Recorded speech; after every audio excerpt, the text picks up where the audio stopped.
Alright, how's it going? So today I'm going to be doing a pretty similar video to what I did yesterday. Yesterday I did the top 5 point guards of all time. Today I'm going to be doing the top 5 shooting guards of all time. And to be honest, with this list, it was hard for me to kind of be unique to other lists. Yesterday I was able to kind of show like some uniqueness because I had people in different spots and a lot of listed.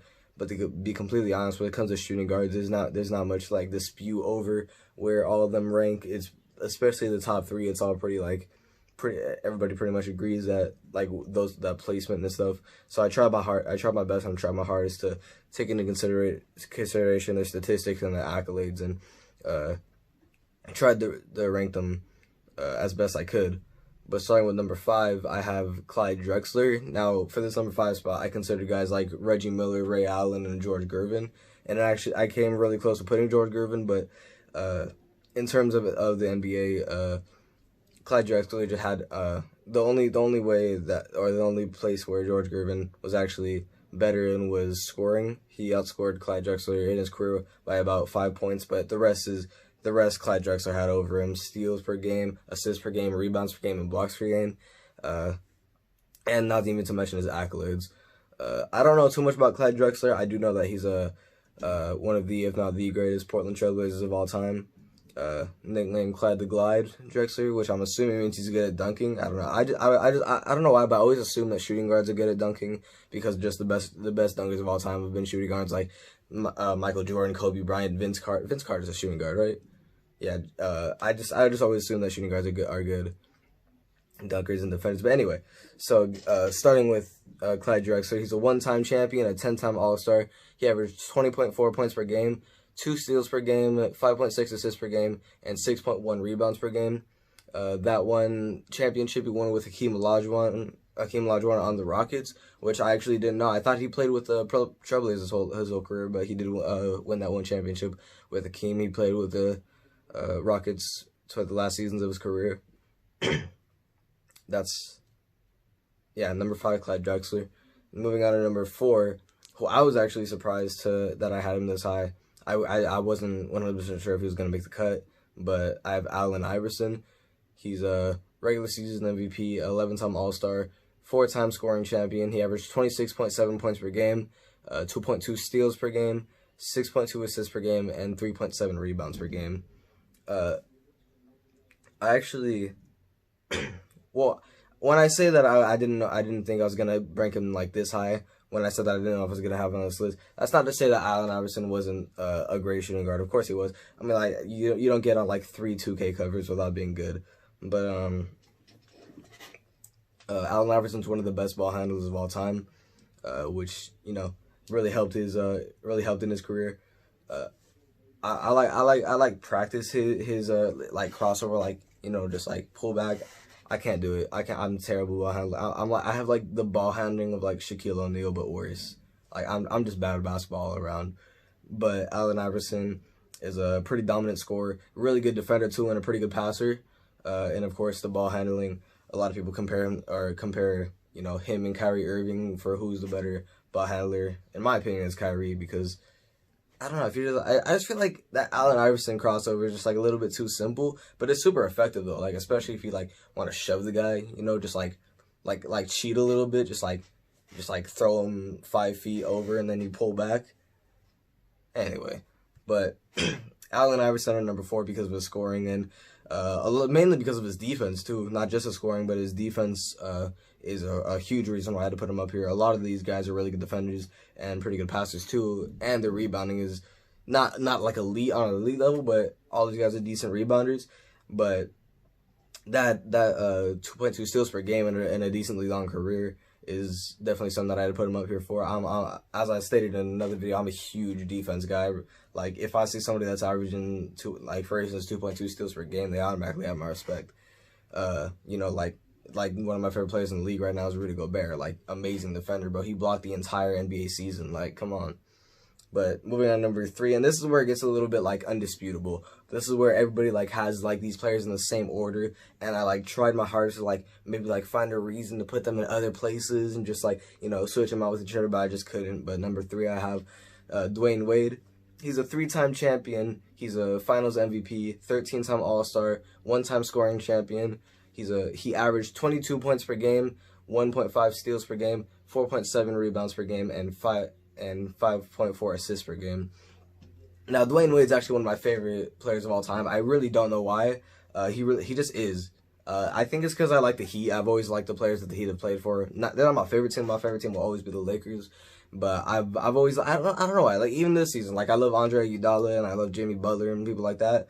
So, and you know, that Heat big three with LeBron and D Wade and Chris Bosh. But Dwayne Wade is really underrated in my opinion. I think it's because he was on the same team as LeBron James. You know, like, that's why, like, not so many people look at Scottie Pippen or Dennis Rodman the way that they should be looked at, because they're on the same team as Michael Jordan. Or, like, how Pau Gasol doesn't get looked at, like, as highly as he should be because he was on the same team as Kobe Bryant. But Dwayne Wade is legitimately one of the greatest players of all time. Especially one of the greatest players of our generation. And while I was doing this research, like, I found that, like, shooting guards are relatively, like, when you look at the best shooting guards of all time, they're all relatively, like, newer. You know, like, point guards are, you know, there's, like, Oscar Robertson, people like that, and especially centers with, like, Wilt Chamberlain and George Mikan and Bill Russell. Like, a lot of players are, like, way back. But if we look at, like, I'm looking at, like, some of the best shooting guards of all time, and a lot of them are, like, really recent, like, 80s and up, which is pretty recent to the fact that the NBA started. It's not that far from 100 years ago now. But, that was just a little quick side rant for literally zero reason. Number two, these next two guys I've talked about in previous videos. So, but I'll be talking about them again. I won't leave anything out. So number two, I have my personal favorite of all time, Kobe Bryant. And before I list his accolades, because, like, out of all these guys, Kobe Bryant is, like, the player that I've seen play the most. I was alive toward the end of his career, but I got to see him, like, his greatness, like, live and in action, like, watch his games, and I watched his final game. His final game is, like, the game that I remember most in my life. Just, like, his dominance and his ability to score from anywhere on the court, his grit and determination to go for a shot, makes him one of the greatest of all time. But he has 5 championships. He's a 2-time Finals MVP, a regular season MVP, where I stated this in the last video that I had him in, but I legitimately think he got robbed when Steve Nash got that MVP. Steve Nash's Suns were the 2nd seed and the Lakers were the 7th seed, which is the main reason why Steve Nash won that MVP that year, but also Steve Nash was leading the league in assists. But Kobe, like, was averaging 35 a game in that season. He was averaging high steals, and pretty decent assists and rebounds. I personally think that Kobe should have had, like, at least 2 or 3 MVPs, but that's just the way that went. At least he got one under his belt, which is more than a lot of people can say.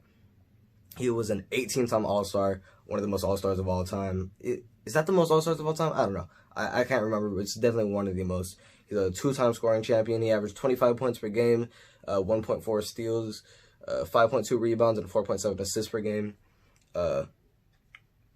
Yeah, Kobe Bryant has, like, the 2nd highest usage percentage of all time, but he still averaged 4.7 assists per game, which just shows how much he had the ball because of how much of a dominant player he was. You know what I mean? Like, it's not like he had, like, bad teammates or anything. He had Shaquille O'Neal, Pau Gasol, Metta World Peace, or Ron Artest, Derek Fisher, other people, I guess Luke Walton, but, you know, Luke Walton. But, yeah, 2nd highest usage percentage of all time, is still averaging 4.7 assists per game. He averaged higher assists than that in some seasons. His passing ability is really underrated in my opinion.